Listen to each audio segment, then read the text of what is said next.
frankly, both with pragmatic changes to the Trade and Cooperation Agreement and the support our businesses need. The Brexit Opportunities Minister, Jacob Rees-Mogg, says evidence Brexit has damaged trade is few and far between. In the city a short time ago, the FTSE 100 was down 48 at 75.54. The pound buys €1.19 and $1.36. And the weather calmer for most places today with some sunny spells. Showers in the north and west with some snow on higher ground. Then winds strengthening as Storm Eunice arrives overnight and into tomorrow morning. A high of 12 Celsius. From Global's newsroom for LBC, I'm Thomas Watts.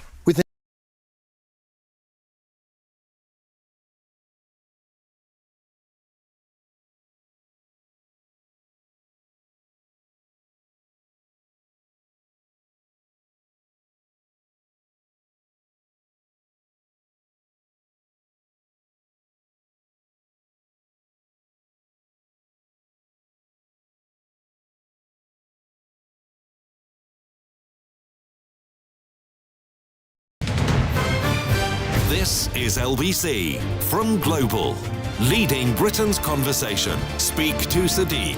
The Mayor of London, Sadiq Khan, takes your calls. Good morning. It's 3 minutes after 10, and as the man just said, it is Speak to Sadiq this morning, which it was a revolutionary moment in the history of radio, because today Sadiq Khan has in front of him an iPad upon which the identity and location of the queuing callers will be revealed.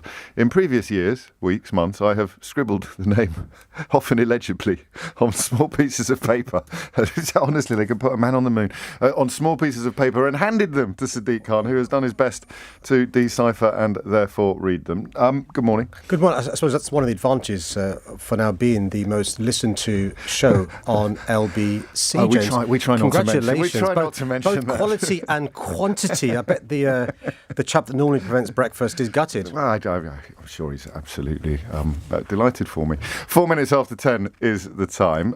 Speaking of the most listened to show on LBC, here's a caller to the programme on the day that Cressida Dick resigned. You might recognise his voice. If you don't, it's Alistair Morgan, the brother, of course, of Daniel Morgan, the private investigator who was murdered in circumstances that led an official report to conclude that the Metropolitan Police was institutionally corrupt.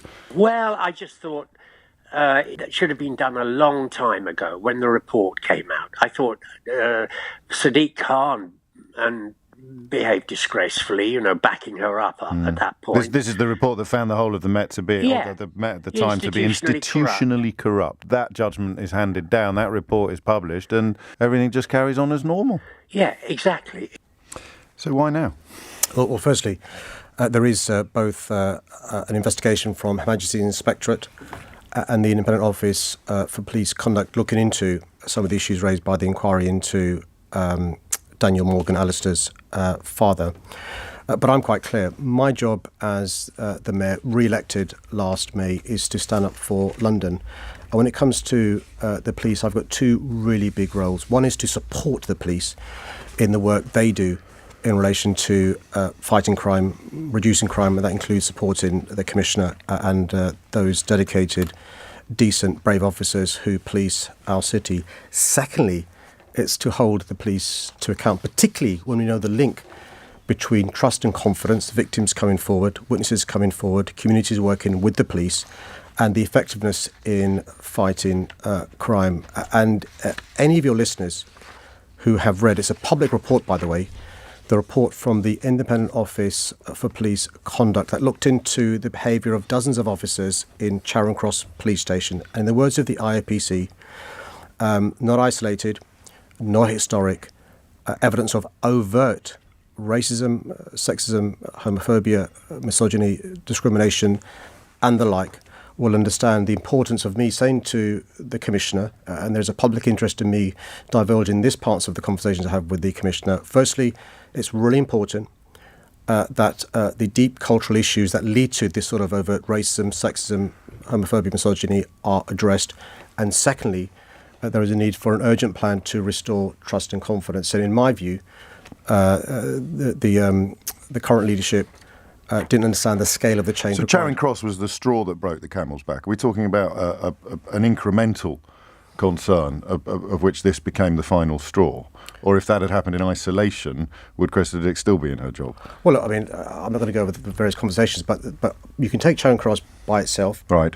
But you can also look at the cumulative impact of this house on trust and confidence. But also, what is the plan, the urgent plan that Charing Cross requires, and the other issues that will, I'm sure, come up. And you felt that her plan was inadequate?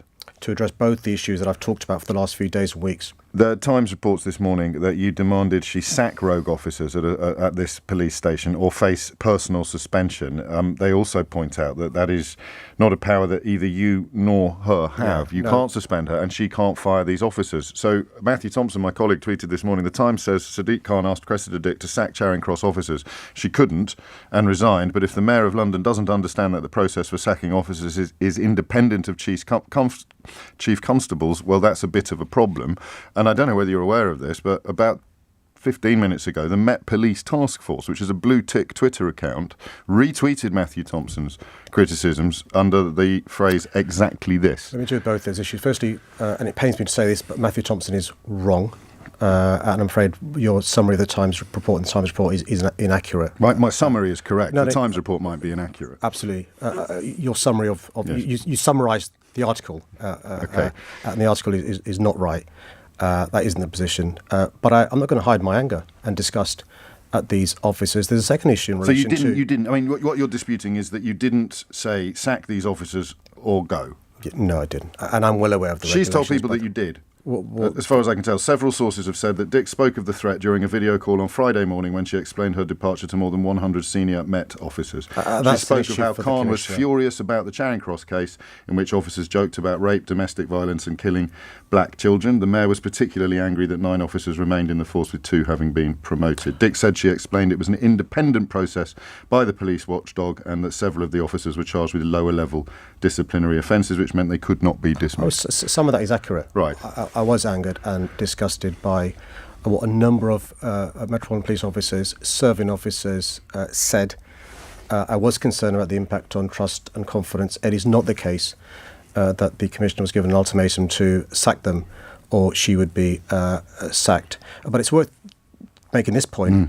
When you have Met Police accounts, amplifying information that's misleading, how is it possible for officers concerned about behaviour of other officers to come forward? Why are we surprised when whistleblowers don't come forward? If this is the attitude both the IOPC talked about and you've exemplified in relation to a blue-ticked account. It's just worth sharing with your listeners. And by the way, James, I'm well aware we're not beyond the watershed moment. I'm well aware I shouldn't read out stuff that's inappropriate for your listenership, but it's worth sharing with your listeners. If the children are in the car, you might want to turn the radio down a little bit. I'm not going to read out the stuff that's particularly offensive for obvious reasons, but in the IOPC report, the type of communication that they talk about is messages about police officers attending a festival dressed as known sex offenders and a molested child sent within a WhatsApp group containing 17 serving police officers, numerous messages about rape and raping each other, examples sent within the same group as above containing 17 police officers, also within another WhatsApp group containing 19 police officers, homophobic comments such as speech marks, gay, Y 5 times, you effing gay, effing is my words, not the reports, and F you Bender, again, F you are my words. Another example of an officer sent a message saying, and I quote, "I would happily rape you. If I was single, I would actually hate F you." Speech marks, "If I was single, I would happily chloroform you." Words that are clearly overtly misogynistic, racist, so forth. I'll give you an example. Speech marks, "My dad kidnapped some African children and used them to make food." I'll give you another one. Speech marks, "Some uniform or plain clothes work on Somalian rats. I battered one the other day, weighed less than," and it's an officer's name. I'll give you another one. "Opened my balcony door and loads of flies flew into the front room. So I got the fly spray and turned my gaff into Auschwitz." And I could go on and on. Let me tell you the problem with this. I grew up in the 70s and 1980s, and we often, growing up in South London, heard about officers that were racist and misogynistic. And when I grew up, I crossed over the road when I saw a police officer because I didn't want the hassle. And I remember the words of my dad, which is, "Don't look an officer in the eye, don't get involved with a police officer, and it's always yes sir, no sir. And the Met Police has changed. There are so many decent, dedicated, brave officers, but there's got to be an acknowledgement that there are deep cultural issues. We're not talking about unconscious bias. We're not talking about unwitting prejudice. We're talking about overt racism, sexism, misogyny, homophobia, discrimination, and the like. I'll tell you why it's important. I've spoken to victims of the most serious crimes, rape, sexual abuse, being knifed. Victims are not coming forward because they don't trust the police. I've spoken to witnesses who've witnessed serious crime, not coming forward, and I've spoken to community groups not willing to work with the police when it comes to dealing with knife crime. So trust and confidence is crucial, not just in of itself, but in our ability to fight crime. And that's why it's so important to address the two issues I did raise with the Commissioner, which is one, what are your urgent plans to address the cultural issues, to root out this overt racism, sexism, misogyny, homophobia, and the like? And secondly, what are your urgent plans to restore the trust and confidence in Londoners that's been shattered? That's my job as the Mayor. What were they? Well, the Commissioner wrote to me last Friday. I thought we would continue the conversation because those plans in that letter weren't enough. Then before we could meet last Thursday, the Commissioner resigned. Trust and confidence is a two-way street. The Police Federation last week said they've lost confidence in you. Well, look, I'm more than happy to speak to the chair of the Police Federation. I contacted him last Friday. He's not been in touch. The first I knew of his views was what I saw in the media. Look, I think it's possible to be someone like me who believes there are thousands of dedicated, decent, brave officers. Evidence of my being pro-police is I'm the only mayor that's invested the sums of money I have in police officers, but also in their kit. But to recognise, because you're so pro-police, you should be really upset, angry and disgusted by a culture, in the words of the IPC, not isolated, not historic. Let me tell you the thing. By denying the seriousness of this, you're not helping to restore trust and confidence. You're hindering it. Is anyone denying the seriousness of it?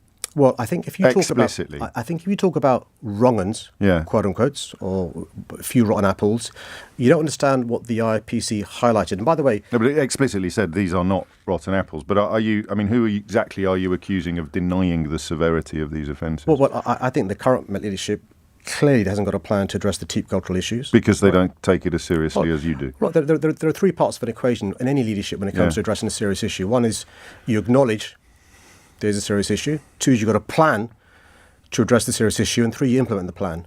And all three are integral, both to do with the substantive point of rooting out the deep cultural issues that lead to this sort of overt behaviour. By the way, two of these officers have been promoted, but also restoring trust and confidence amongst Londoners. Right, one of the milder messages in this group chat, bring all the lefties, I say. We can sing Kumbaya and embrace our multi-gender, ethnic and sexual backgrounds while denouncing all the fascists in the Met. Yay for Christmas parties, except, of course, that's a Christian celebration.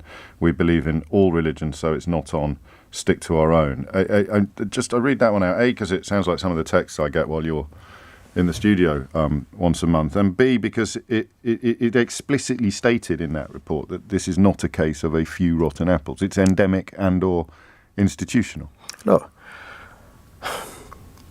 it's deeply depressing. I mean, if you're... this is the first time I've seen you emotional in all the years you've been doing this. If you're a black Londoner, right? Yeah.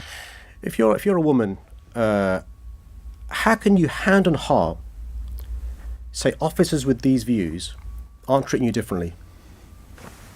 You tell me, how can you, right? If you're the leader of this organisation, of some brilliant... listen, I've been the mayor when Keith Palmer lost his life, and Matt Rotana lost his life, right? I want to thank their family. If you're the family of an officer, you know, you when your loved one goes to work, you've got no idea if they'll be injured or hurt. So I'm the first person, we've discussed before, my admiration of the police.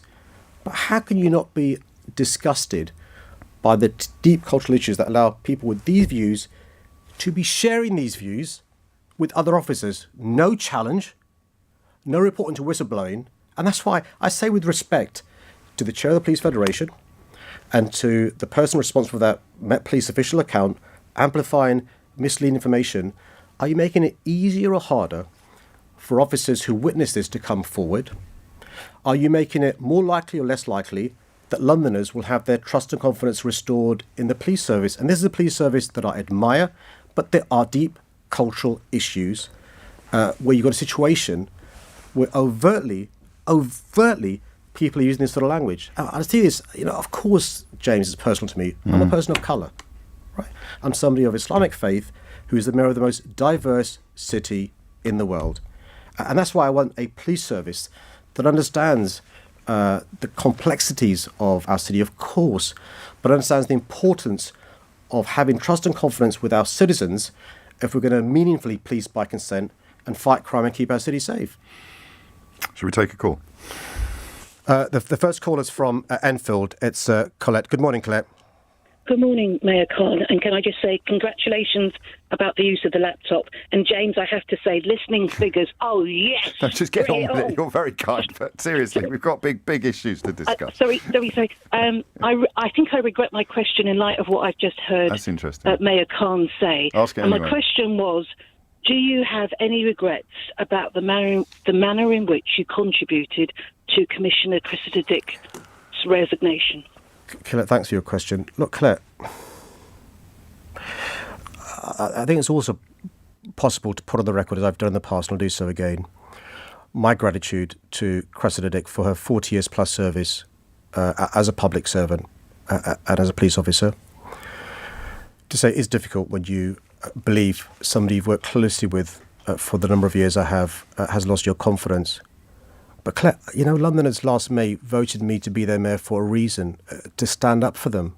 And that's not to be the most popular guy in the room, but sometimes make tough decisions. And Claire, I on a daily basis, a number of times a day, meet brilliant officers, but also meet Londoners who haven't got confidence in sufficient numbers with the police to come forward and report crime when they've been the victim, to support the prosecution of an offence, or to work with the police in a number of issues they need to be doing so. And Claire, it's because we need this partnership between the police and communities that is so important that you address the failings that have been identified not by just one IRPC report, not isolated, not historic, by a number of things. James alluded to them at the intro. You speak, Colette, as I've had to, with Mina Smallman. You read some of the stuff on the WhatsApp groups of another police officer called Wayne Cousins. These aren't isolated. These aren't historic. These are deep cultural issues that demand changing. Some comments we've received from police officers since the resignation. One, and we've checked the sort of self-identification, a gay female officer with over a decade of service in the Met. Cressida was the best commissioner we've had. The Met is not perfect. There are things that need to change, but she was tackling it. It was working. Female detective with over a decade of service. Cressida was a trailblazer. I'm gutted. As a female officer, you felt the change when she became commissioner. I know things have happened on her watch, but I can say as a frontline female officer, I felt nothing but positive benefits and changes from Cressida being the commissioner. And finally, a former Met chief superintendent of 30 years total service got in touch with the programme. I worked for Dame Cressida Dick. She was making a cultural difference. You knee-jerked to public opinion to favour the opinion of a loud minority so as to be seen as fixing the issue. Changing a well-respected commissioner is not the answer. Well, I respect all those views and all those police officers and former police officers who currently are serving that great city or in the past have. And I take those on board. But I had to make a judgment call in relation to the Police and Crime Commissioner and my confidence in the plan or lack thereof in relation to its urgency and its breadth. There are two big issues we have to do. One is to address the deep cultural issues that leads to this sort of overt racism, sexism, homophobia, misogyny and the like. And secondly, an urgent plan that requires implementing in relation to restoring trust and confidence. And all three of those, I'm sure, fine human beings can't escape from the reality that trust and confidence in our police service and in the Commissioner has plummeted in recent months and years. And if Londoners continue to have less trust and confidence in the police service, don't be surprised if they don't come forward when they're the victim, when they're a witness, or when they're a leader of a community in relation to partnership working with the police. You speak of people coming forward, and this is, again, I've confirmed the source. This is from a high-ranked officer. It's just got in touch with me personally, saying perhaps it's worth highlighting the fact that many officers are unlikely to speak out openly in support of the Mayor, and the fact that the Met needed change at the top. Some are embarrassed by some of the current love-ins on social media of Cressida Dick and criticism of the democratically elected Mayor.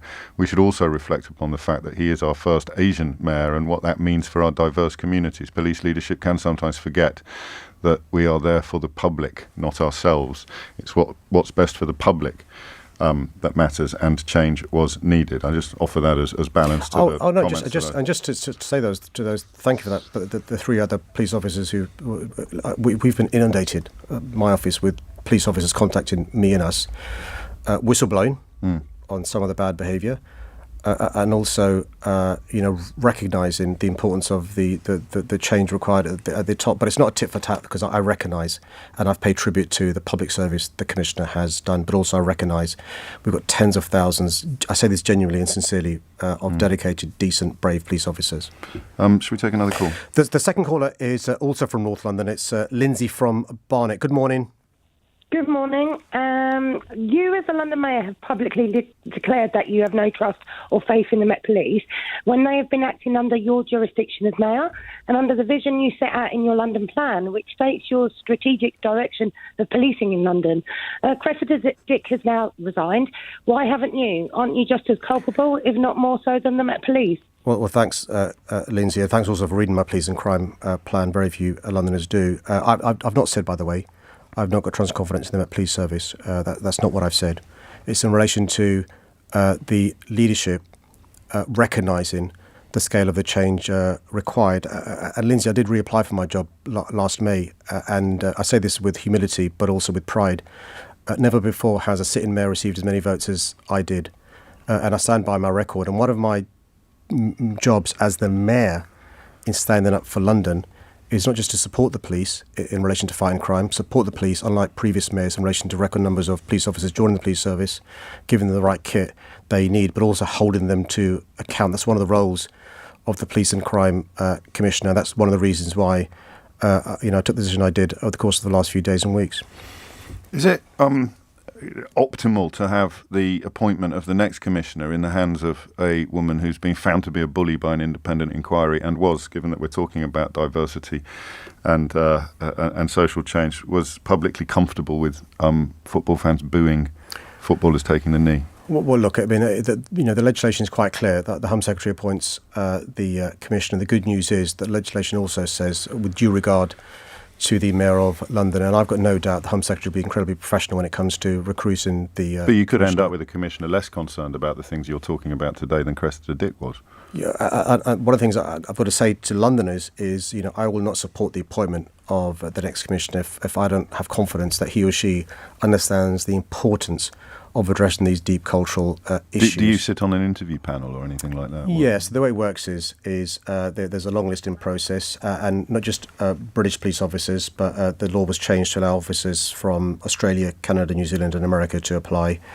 There's then an interview panel before it gets to the Home Secretary and I, and then the shortlist candidates meet me on a one-to-one, and then separately the Home Secretary and myself interviewed the shortlisted candidates. How relevant to you is the background of the successful candidate in terms of ethnicity or sexuality or any of the other minorities that were particularly pungently talked about in those WhatsApp exchanges? I just say to the two certain officers and one former officer in relation to their pride with the commissioner. Look, I was the guy that was the mayor that had a role in appointing this commissioner, and I took huge pride in Cress being the first female, chief officer in terms of the Met Police Service as commissioner and stuff. To me, it's about understanding what makes our cities great. Is understanding our city to me is really important. Understanding both the fantastic job of being the commissioner, but also the current challenges we face. I think we can turn it around. I think we are going to turn it around, but we need the right leadership at the top. Let's take another call. The next caller is from Newham, and it's Paul. Good morning, Paul. Oh, good morning, Mayor. What, you got a question? Yeah, so I'm actually an ex-PCSO with the Met, and the sort of situations you're talking about, I experienced this, and I resigned as a result. So what happened was I challenged a lot of unprofessional officers, misogyny, that sort of thing, taking the mickey out of mental health patients on the street.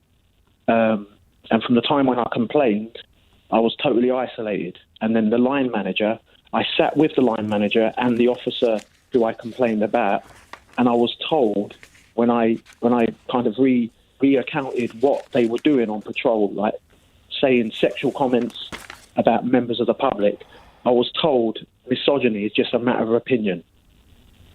What are you going to do to support people like Paul if they come forward and blow the whistle? Paul, this is why, firstly, Paul, thank you for having the courage to ring in. I know it wasn't easy for you to ring in to this show. In fact, one of the things that the IOPC, the Independent Office of Police Conduct, comments on is the bravery of those minority of officers who did come forward to speak to the IPC.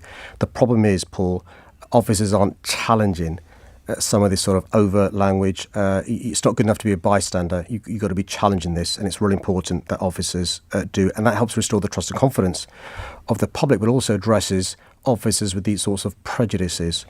One of the things Paul will be doing in relation to the next commissioner is making sure he or she understands the importance of an environment where people like you, the new generation of Pauls, have the confidence to challenge these sorts of behaviour. And I make this point again with in a polite, courteous way. I think some of the responses from people in the Met Police Service now over the last few days isn't going to engender people like Paul, who are still working for the police service, to come forward and either report on, to whistleblow, behaviour of officers that is clearly inappropriate. It would be inappropriate in any job. It's particularly inappropriate where with police officers who've got additional powers that many of us don't have. What level of police protection does Andrew Windsor get? And does it change at all, given the events of this week? Yeah, I don't know. It's the Home Secretary decides on police protection issues, both my police protection, hers, and Andrew Windsor's. What happens is, without getting into specifics, there is a general risk assessment, then there is a specific risk assessment. I just simply don't know in relation to Andrew. Speaking of policing matters, Keir Starmer has reported to have received death threats referencing Jimmy Savile after Boris Johnson referenced Jimmy Savile fallaciously in the House of Commons. I know there's been some comment in the media that death threats don't matter or that they're not a big deal. How do you respond to that story? Honestly, I mean, just speak to Brendan Cox or speak to Sir David Emmons' family in relation to the consequences of this thing, in relation to threats leading to action being taken, or speak to Stephen Timms, who managed to survive the stabbings he received. These aren't trivial, these are serious. And I make this point in relation to the Prime Minister's conduct. Amplifying right-wing conspiracy theories not only mainstreams it, not only normalises it, it gives succour to some of these people on the fringes to become bolder.